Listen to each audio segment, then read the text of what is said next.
Bismillahirrahmanirrahim. Ya, sebelumnya saya mau cek dulu untuk presentasi saya udah kelihatan. Sudah, Pak. Sudah, Pak. Terima kasih.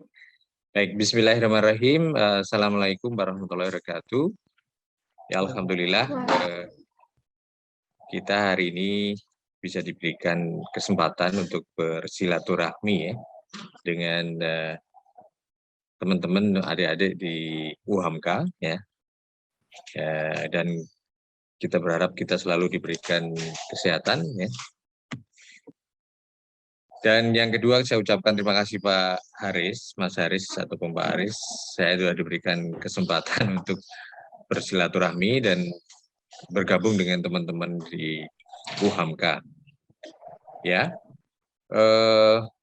nah untuk golden rule-nya kuliah tamu atau kuliah umum ini, saya minta teman-teman adanya partisipasi yang interaktif, ya, dan juga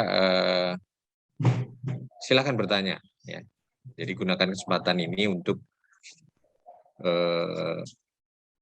bertanya pada saya. Ya. Insya Allah kalau saya bisa jawab, nanti kalau enggak saya bisa jawab lain hari melalui email atau chat dan sebagainya.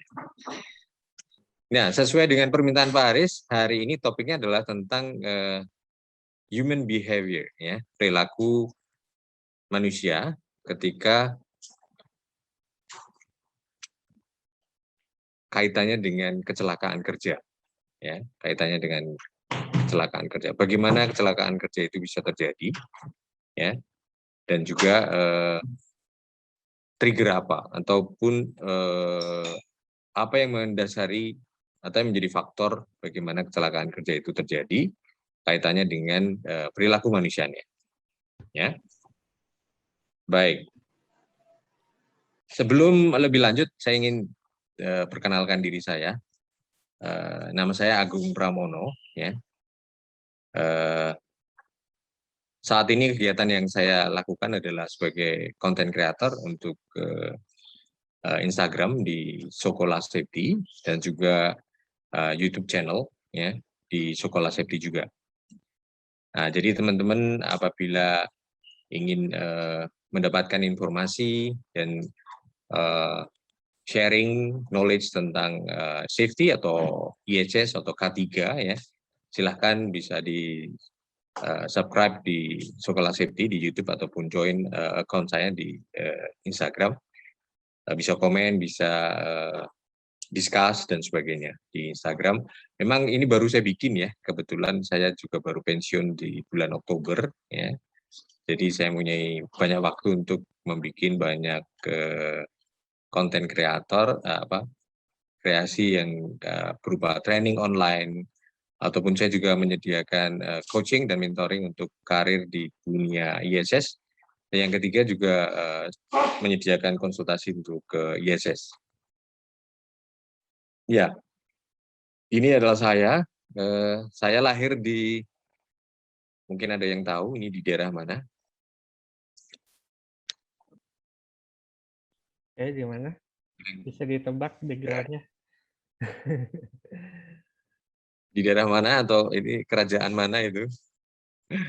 Ya, saya lahir di Solo. Iya, Surakarta benar. Di Solo ya, di Solo, di Surakarta. Ya. Kemudian saya sekolah di Universitas 11 Maret dan kemudian melanjutkan di UI. Majoring ke fakultas saya di Public Health atau Kesehatan Masyarakat, khususnya di Occupational Health and Safety. Ya. Jadi memang background saya adalah seorang safety ataupun K3. Nah, kemudian terakhir saya bekerja di PT Huntsman Indonesia sampai akhir September ya. Jadi mulai Oktober ini sudah pengacara ya, jadi pengangguran banyak acara gitu kemana-mana. Di sana terakhir saya sebagai operation manager untuk South Asian ya, melingkupi Singapura, Brunei, Malaysia, Indonesia ya, untuk bisnis poliuretan. Nah, di Huntsman ada beberapa bisnis, salah satunya adalah poliuretan. Nah, saya sebagai operation manager membawai untuk supply chain dari mulai gudang, warehouse, planning, purchasing, kemudian produksi, ya, ekspor, import, semuanya dipastikan operasional dari bisnis itu jalan. Nah, sebelum di Huntsman, saya join di Henkel. Ya, Henkel adalah sebuah multinational company dari Jerman yang memproduksi adhesif, ya, bahan lem, ya, dan juga metal pretreatment. Ya, di Henkel ini kalau Anda pernah dengar tentang Loctite, ya, yang mensuplai untuk Mercedes, ya, di Formula One, ya, itu saya kurang lebih 4-5 tahun di Henkel. Nah, sebelum di Henkel, saya berkarya di PT ICI Paints Indonesia yang memproduksi, kalau pernah mengecat rumahnya, ya, painting your home, itu ada Dulak, ada Katilak. Nah, itu adalah produknya. Ya, itu background saya di sana dari mulai safety, dan kemudian saya berkembang menjadi maksudnya berkembang, saya diberikan kepercayaan ataupun assignment untuk men-tackle masalah quality, masalah maintenance, dan sebagainya. Yang akhirnya memperkaya ilmuwan saya untuk berani mengambil assignment sebagai operation. Ya. Jadi adik-adik nanti apabila sudah belajar tentang K3 karena mempelajari semua sisi lini dari departemen, ya, karena berinteraksi dengan seluruhnya, maka saya mempunyai knowledge, saya mempunyai pengalaman, ya, bagaimana memanage perusahaan departemen yang lain. Makanya pesan saya nanti jangan takut untuk mengambil assignment kalaupun ada tawaran, ya, di luar ISS, ya, atau safety, ya. Nah, perusahaan yang pertama saya adalah di Asahi Mas Subendra Chemical. Ini ada di Ciwandan, di Cilegon, ya, di Anyer sana, ya. Apabila pernah ke Anyer, Anda akan bisa menemuinya di petrochemical yang depannya adalah PT Chandra Asri, ya, di sana itu. Nah, ini adalah sekelumit dari resume saya. Tadi saya jelaskan bahwa saya lebih fokus sekarang di content creator untuk training online. Di sekolah safety melalui channel Udemy, Anda bisa dapatkan short course terkait dengan ISS online. Nah, di sana ada chemical hazard communication, PPE management, basic incident investigation, basic forklift safety, job safety analysis atau job hazard analysis, ya, safety training, bagaimana melakukan safety training, bagaimana membuat suatu sistem tentang emergency action dan firefighting, kaitannya dengan ergonomik di office, ya, juga industrial hygiene, semuanya saya masukkan dalam online, ISS online di Sekolah Safety. Nah, itu gambaran dari resume saya, dan juga silakan adik-adik kalau mau join di Sekolah Safety di IG, ya, nanti Anda bisa dapatkan beberapa informasi terkait dengan occupational health and safety atau K3. Ya. Baik, kita masuk ke agendanya, ya. Tapi sebelum kita mulai, saya mau ingatkan lagi bahwa kita harus interaktif, ya. Jangan malu untuk bertanya. Yang pertama saya ingin lakukan adalah safety share. Ya, adik-adik atau teman-teman, ada yang mau safety share nggak tentang dunia safety? Silahkan. Mau pengalaman pribadi atau melihat di jalan ataupun di lingkungan, silahkan. Safety share tahu, ya, jadi sharing tentang safety untuk mengingatkan teman-teman akan bahayanya sesuatu, sehingga itu menjadi budaya kita, ya. Sebelum kita meeting, sebelum kita training, itu ada safety share. Monggo, silakan kalau ada yang safety share, atau Pak Haris mau safety share. Saya buka kesempatan dulu untuk teman-teman mahasiswa. Silakan. Mungkin kalau kalian Ya. ada pengalaman yang kalian temukan misalkan di rumah ataupun di jalan yang mungkin ada unsafe behavior gitu kan, nah, atau unsafe condition, silakan di sharing apa aja pengalaman kalian? Nggak usah malu-malu. Iya. Iya. Ya. Jadi saya sarankan juga Mas Haris untuk mulai safety share ketika perkuliahan ya. Jadi Nah, saling siapapun boleh safety share untuk melatih observasi teknik Anda ataupun sharing tentang kecelakaan atau apa. Bisa negatif, bisa positif, silakan. Ada? silakan. Saya tunjuk ya. Iya, saya Boleh, tunjuk boleh. dulu. Oke, silakan mungkin Bagus Kurniawan bagaimana? Di-share aja sharing yang pernah Bagus pernah lihat, mungkin waktu sewaktu di kampus gitu ataupun juga ketika di rumah. Silakan Bagus. Ya baik, terima kasih kepada Pak Agung sama Pak Haris untuk safety share. Sejauh ini mungkin ini ya Pak, melihat pekerja ataupun karyawan yang masih kurangnya peduli ataupun care yang terhadap APD, itu seperti helm ataupun sepatu yang seharusnya yang dia gunakan gitu Pak. Jadi yang seharusnya menggunakan helm, kemudian sepatu kayak yang khusus untuk kerja, yang di mana entah itu sepatu boot ataupun sepatu yang benar-benar mengurangi resiko terhadap seorang pekerja itu. Mungkin di situ sih saya pernah lihat beberapa di perjalanan ataupun di pembangunan yang ada pekerja itu masih kurang care terhadap penggunaan alat pelindung diri. Itu sih Pak. Iya, terima kasih. Dari Mas Bagus ya. Terima kasih, Ya. bagus sekali ya. Ya, safety share saya kali ini tentang turun tangga memegang handrail ya. Nah, jadi ini penting sekali buat teman-teman. Ketika perilaku manusia untuk karena buru-buru ya, karena tidak menjadi suatu kebiasaan ya, turun tangga dimanapun itu, mau di mall, di rumah, ataupun di tempat wisata ya, dan tidak memegang handrail ya. Kemudian fokusnya mungkin sedang pegang handphone ya. Nah, sering ini ya kita jalan sampai handphone, naik motor pakai handphone ya. Jadi banyak kasus kecelakaan karena ini yang kalau Anda lihat di IG saya di Sekolah Safety, Anda bisa lihat tentang safety share tentang slip, trip and fall ya. Jadi adanya bahaya yang keserimpet, jatuh ya mungkin ya. Itu terjadi di Cina ya. Kalau Anda lihat videonya di situ, Anda bisa lihat ketika turun di MRT di Cina, dia megang handphone ya. Kemudian keserimpet ya, keserimpet itu bahasa Indonesianya apa ya? Jatuh ya, kesandung ya. Di itu sampai di bawah dan akhirnya lehernya patah dan meninggal. Itu seorang cewek. Videonya Anda bisa lihat di IG saya ada.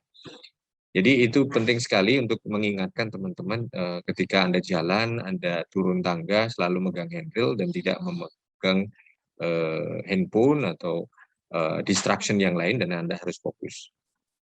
Terima kasih, bagus sekali.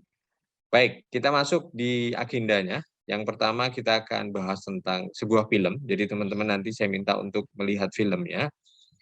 Dan juga saya minta interaksinya untuk komen ya. Silahkan, monggo, jangan malu-malu, silahkan. Kemudian filmnya tentang card on the table. Tadi bukan masalah kita harus main bridge atau main kartu ya. Nanti kita akan jelaskan apa sih artinya idiom dari card on the table. Ya.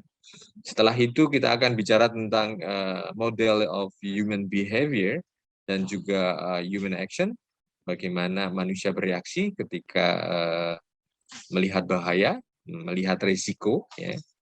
Itu akan kita lihat. Dan lebih detail lagi kita akan bicarakan tentang human behavior yang bagian 2.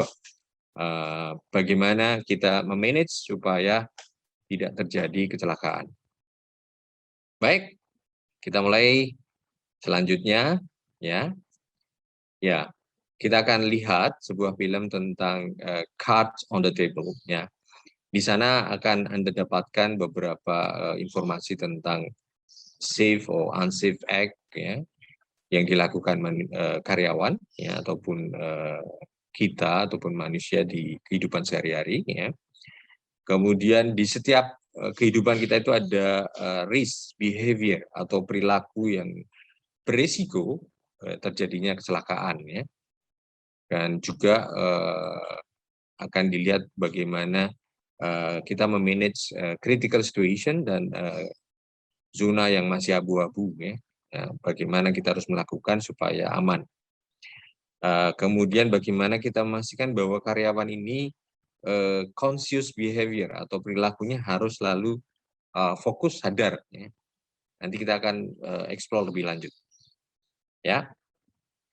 Nah, kenapa disebut card on the table? Ada yang tahu nggak? Ada yang tahu nggak?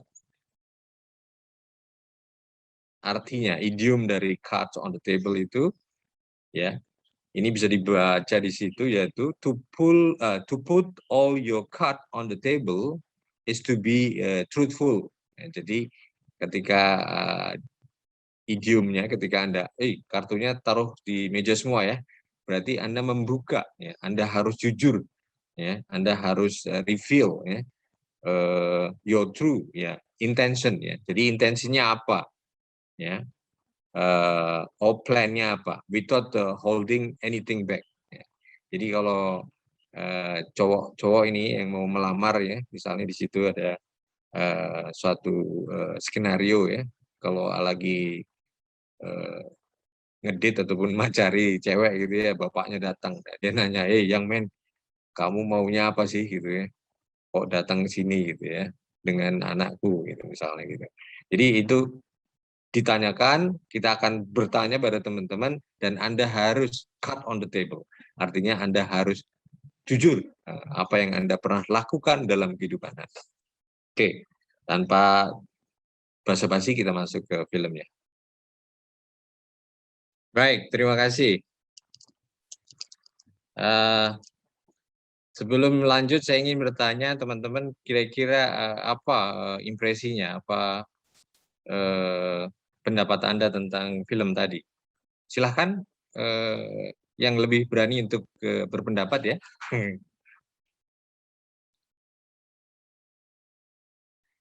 Ayo.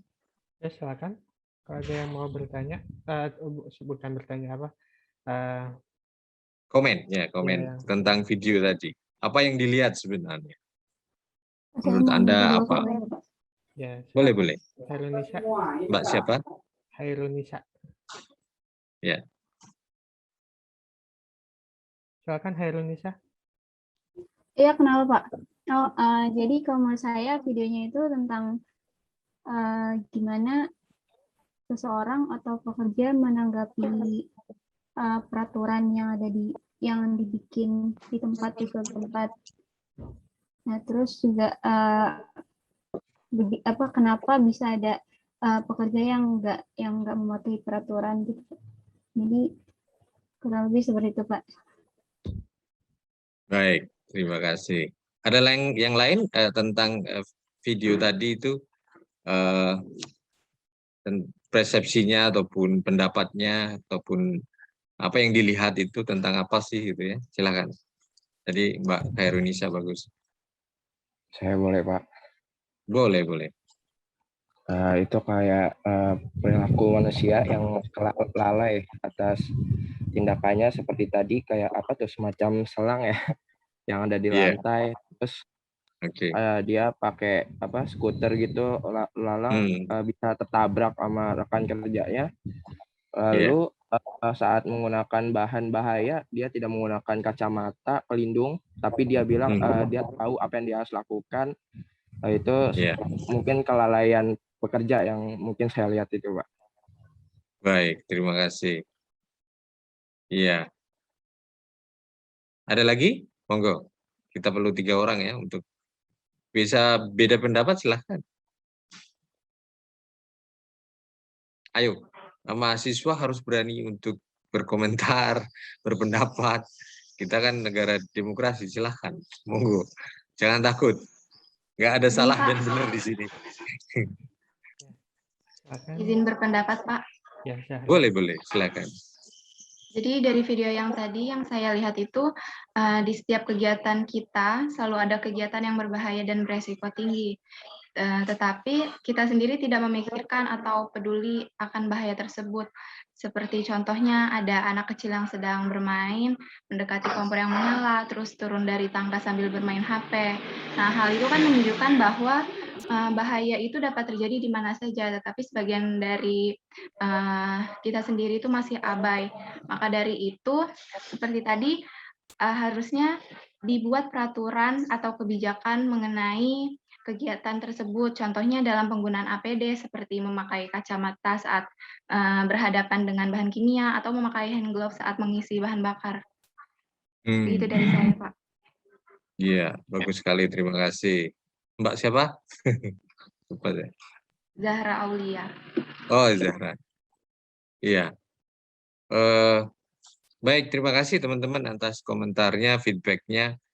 Iya, jelas tadi sebelum dimulai saya sudah jelaskan bahwa nanti di video ada banyak sekali kita temukan unsafe act ya, ataupun tindakan berbahaya yang dilakukan ketika di rumah, ketika di tempat kerja ya, atau di publik dan sebagainya. Jadi kenapa orang melakukan itu? Itu yang menjadi pertanyaan yang akan kita tanyakan. Kembali lagi masih interaktif. Saya minta 3 orang. Silakan siapa saja. Yang pertama ingin saya tanyakan, ya, kita harus sepakat bahwa kita cut on the table. Artinya kita jujur ya, kita terbuka. Ya. Nggak boleh ada yang ditutupi. Ya, gitu. Pertanyaannya pertama, what challenge can you recall? Tadi seperti yang ada di video tadi. Bisa gunakan kehidupan sehari Anda. Ada yang bervolunteer atau bersukarela untuk ikut? Ya, silakan. Tantangan-tantangan apa yang kalian mungkin bisa hadapi gitu ya.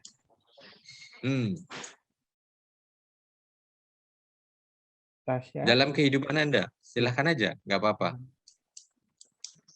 Mungkin saya tunjuk ya. Tasya gimana? Tasya? Iya, Pak.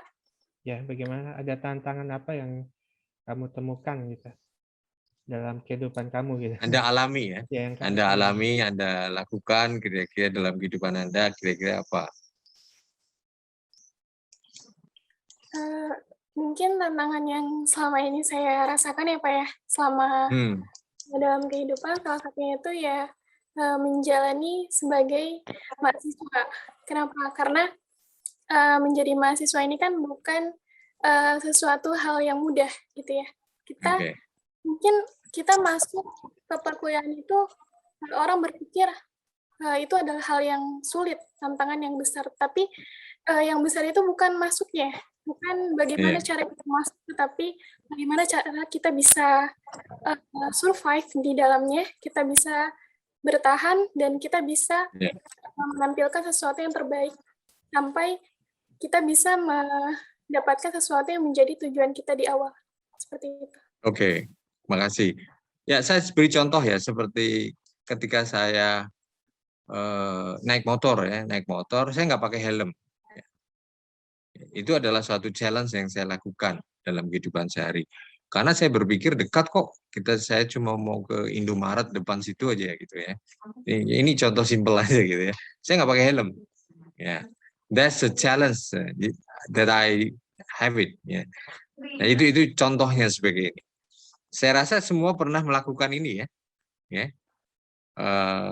Dalam kehidupan sehari. Tadi contohnya menjadi mahasiswa, boleh, silakan. Tapi ada contoh lain nggak? Silahkan Mbak yang lain, Thomas yang lain. Card on the table, what challenge can you recall? Ya, apa yang Anda bisa ingat-ingat waktu kecil? Ya. Saya Pak, boleh Pak? Boleh. Bagus. Iya. Saya Bagus Kurniawan. Challenge saya yang pernah alami itu ini Pak, berkendara tapi nggak menggunakan SIM. Yang dimana berkendara itu lumayan jauh. Itu saya suatu saat cadangan. Challenge yang dimana nekat, yang dimana itu saya mau pergi ke suatu tempat tapi tidak menggunakan SIM dan posisinya belum ada SIM, dan alhamdulillah juga tidak terkena ini apa namanya polisi gitu.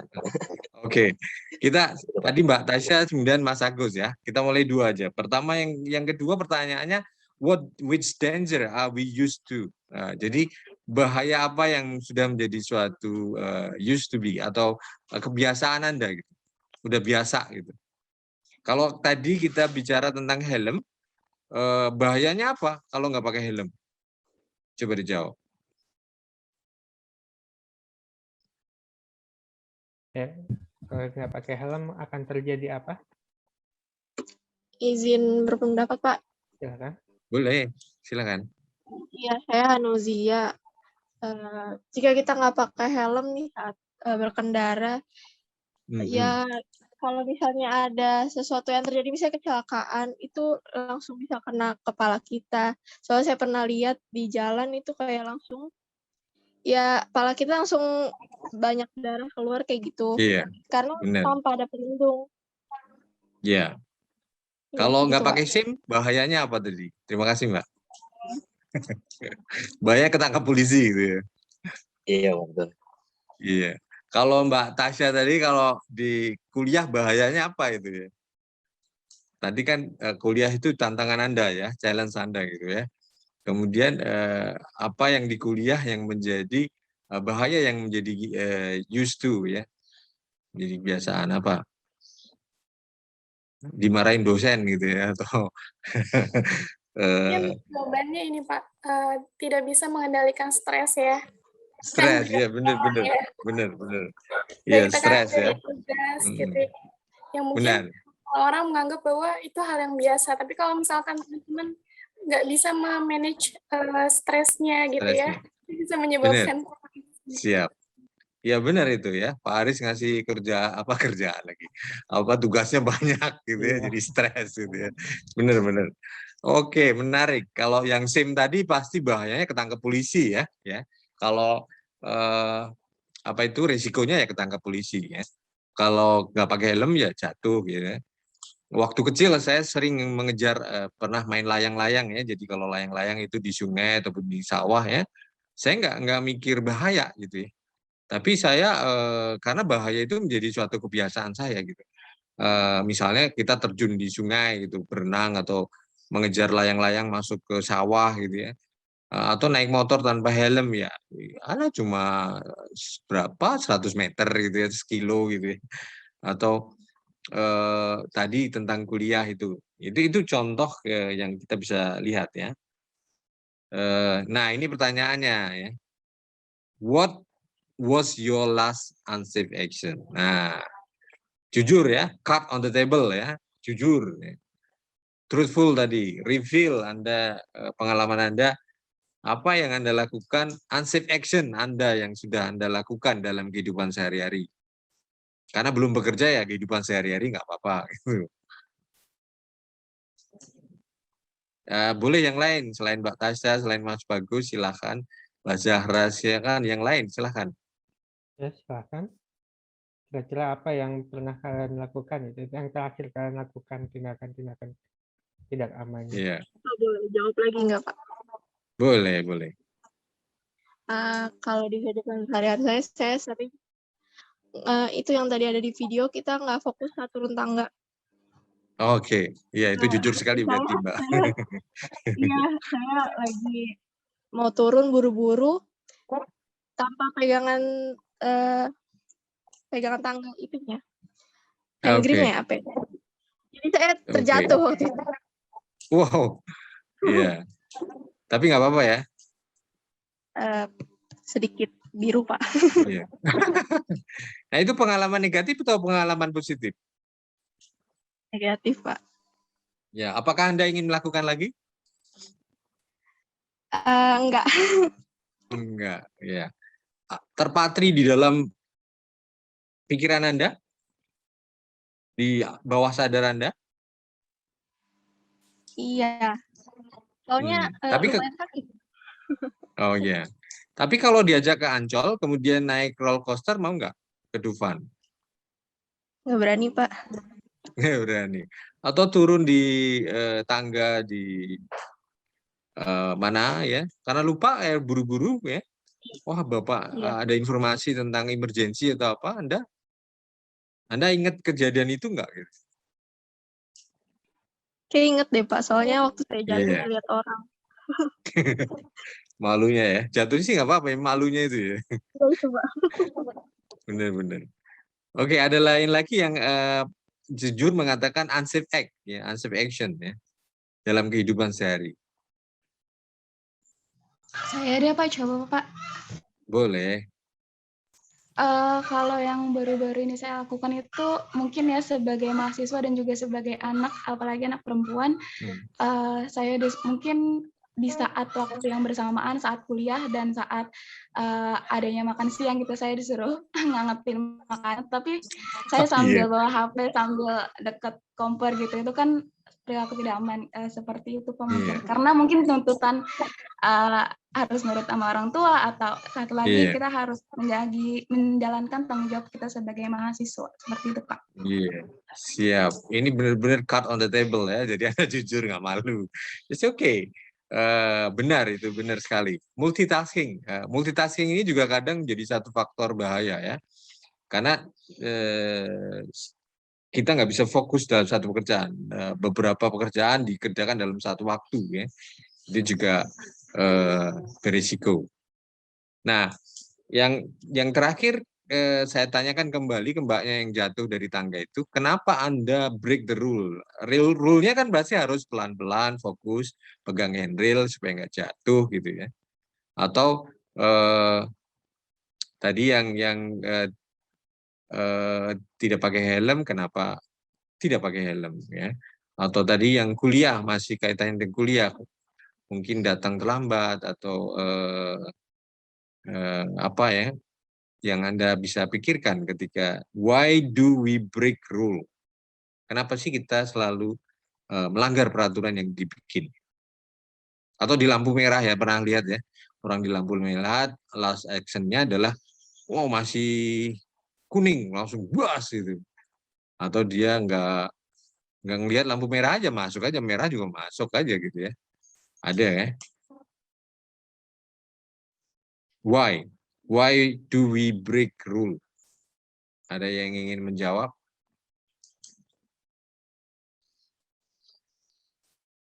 Mas Haris mungkin? Ya, kenapa kita selalu melanggar aturan-aturan tersebut gitu. Iya. Silakan, Terhana, Mufidah. Ayo silakan. Waktunya berkejaran. Iya, silakan. Mungkin Pak, dikarenakan kita menyepelekan hal-hal tersebut Pak. Itu kan bisa dibilang kayak memakai helm kan untuk jarak terdekat kata Bapak tadi, itu kan kayak cuma ke depan rumah doang, nggak perlu pakai helm gitu. Iya. Jadi menyepelekan sesuatu gitu. Saat di perjalanan kita nggak tahu bahwa di depan itu ada bahaya yang di depan mata gitu. Entah itu ada mobil-mobil besar dan lain-lain gitu.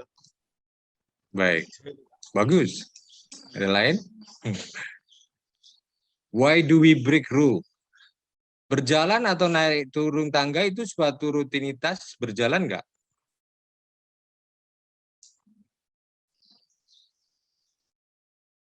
Dari kecil 1,5 tahun sampai sekarang Anda sudah berjalan berapa kilometer? Ada yang pernah ngukur nggak? Mungkin kalau dibentangin ya, jalan kita itu sudah sampai ke Bali gitu ya, pulang pergi. Gitu. Pernah tercetus nggak pikiran gitu ya? Mungkin kalau punya iPhone bisa di berapa langkahnya gitu, atau Android bisa dihitung dalam sehari itu melangkah berapa. Itu kalau dibentangin mungkin berapa kilo gitu ya. Itu rutinitas ketika turun tangga adalah kegiatan seperti berjalan saja gitu ya. Pikiran kita diprogram nggak atau harus mikir nggak kalau berjalan? Enggak, Pak. Enggak ya. Ketika rutinitas kita melihat bahaya nggak?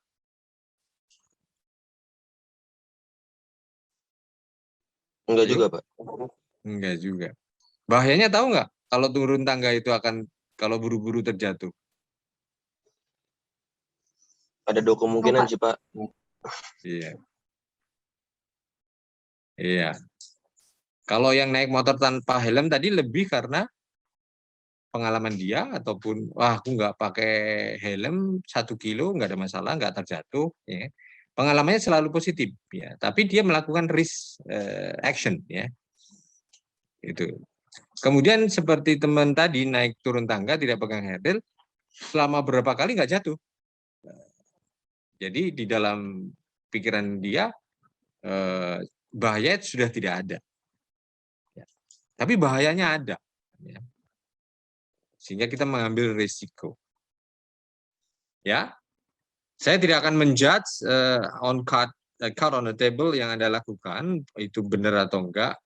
It's your call to decide, ya, karena itu adalah Anda sendirilah yang bisa menjudge apakah saya harus melakukan unsafe act atau enggak, ya. Karena ketika nanti dalam kehidupan sehari-hari, ya, kadang kita sudah lupa bahwa itu ada bahaya, ya.